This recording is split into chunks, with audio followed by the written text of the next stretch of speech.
السلام علیکم ورحمۃ اللہ وبرکاتہ۔ اسٹوڈنٹس، آج ہم یہ جو ہے ترجمے کا فن اس کے دوسرے سیشن میں موجود ہیں۔ تو اس دوسرے سیشن میں ہم ترجمے کے فن کے متعلق جانیں گے۔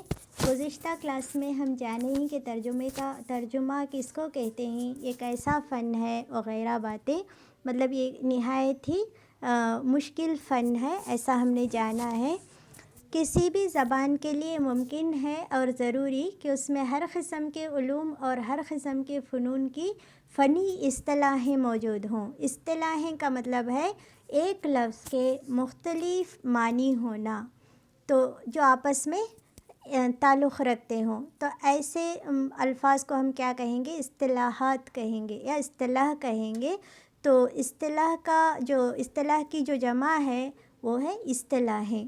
تو اس صورت میں مترجم کو خود اصطلاحیں گھڑنی پڑتی ہیں، کیونکہ جوں کا توں اصطلاحیں تو استعمال نہیں کر پاتے۔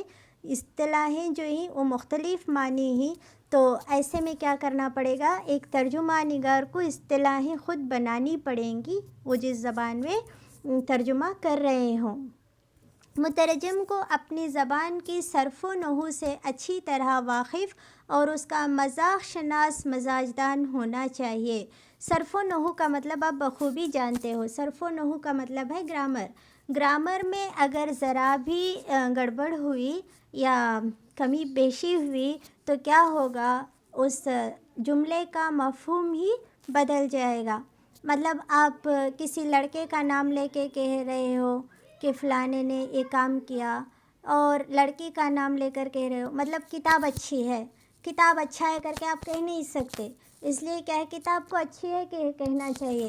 تو ان صرف و نحو کا بھی خیال مترجم کو رکھنا ہوگا، کیونکہ جس زبان میں وہ ترجمہ کر رہے ہیں اور جس زبان سے کر رہے ہیں، مطلب کیا پتہ انگریزی میں بک کو کیا کہتے ہیں، اسے مؤنث کہتے ہیں یا مذکر کہتے ہیں، ان بارے میں انہیں جان لینا چاہیے۔ اپنی زبان کے محاورے پر اسے پورا قابو حاصل ہونا چاہیے۔ محاورے کا مطلب آپ بخوبی جانتے ہو۔ محاورے کا مطلب ہے صرف مجازی معنی، الفاظ کے مجازی معنی کو مطلب مجازی الفاظ کو کیا کہتے ہیں؟ محاورہ کہتے ہیں۔ اب جیسے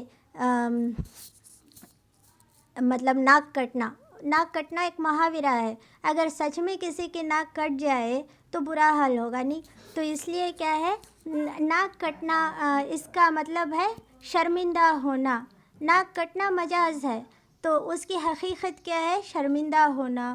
تو ان چیزوں سے کیا ہے، مترجم کو واقفیت ہونا ضروری ہے، کیونکہ جو اصطلاحیں گھڑتی ہیں وہ اس کی زبان کے مذاق پر گراں نہ گزرے۔ زبان کے مذاق پر گراں گزرنا مطلب وہ کچھ کہنے جا رہے ہوں اور اس کا مطلب کچھ اور ہو جائے، اس لیے کیا ہے، صرف و نحو اور محاورے ان دونوں سے واقفیت لازمی ہے۔ علوم میں مزید مشتقات بنانے کی لچک موجود ہو۔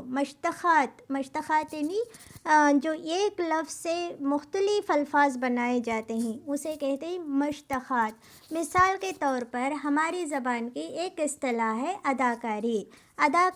ادا سے اداکاری بنی ہے۔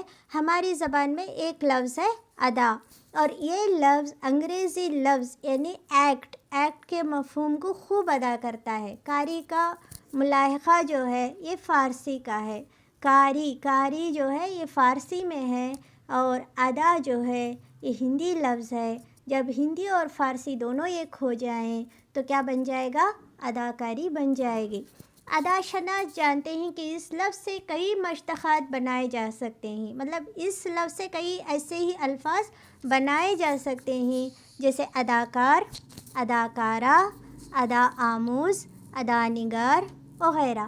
پہلی بار جس مترجم کو یہ اصطلاح سوجی ہے اس کے پاکیزہ ذوق کی داد دینا چاہیے، کیونکہ مترجم ہی کیا کرتا ہے، اس قسم کے الفاظ کو تلاش کرتا ہے۔ وہ ایکٹنگ کو لیتا ہے، ایکٹر کو لیتا ہے، ایکٹریس کو لیتا ہے، تو ان تمام کا ہو بہو جو ترجمہ ہے وہ اردو میں کچھ اس طرح کرتا ہے۔ ترجمہ ہم پہلے سیشن میں جان چکے ہیں کہ ترجمہ مکھی پر مکھی مارنے کا نام نہیں، مطلب جیسے الفاظ وہاں ہی ویسے ہی یہاں لکھنے کا نام نہیں ہے، لیکن با محاورہ لفظی ترجمہ، خلاصہ نویسی یا پیرا فریزنگ بھی نہیں۔ اب ترجمہ پڑھنے میں اچھا تو معلوم ہوتا ہے، لیکن اسے دیانت دارانہ نہیں کہا جا سکتا۔ یعنی ایمانداری کے ساتھ اگر ترجمہ کرنا ہو تو کیا کرنا پڑے گا؟ پہلے اس زبان کو اچھی طرح معلوم کرنا ہے، اس سے واقفیت حاصل کرنی ہے، پھر چل کر ترجمہ کریں گے۔ ایسے ترجمے سے زبان کی ترقی رک جاتی ہے، تو زبان یہاں ترقی نہیں کر پاتی۔ طرز ادا کے نئے نئے سانچے جو ایک زبان کے لیے مخصوص ہوتے ہیں، ان سے دوسری زبان محروم رہ جاتی ہے۔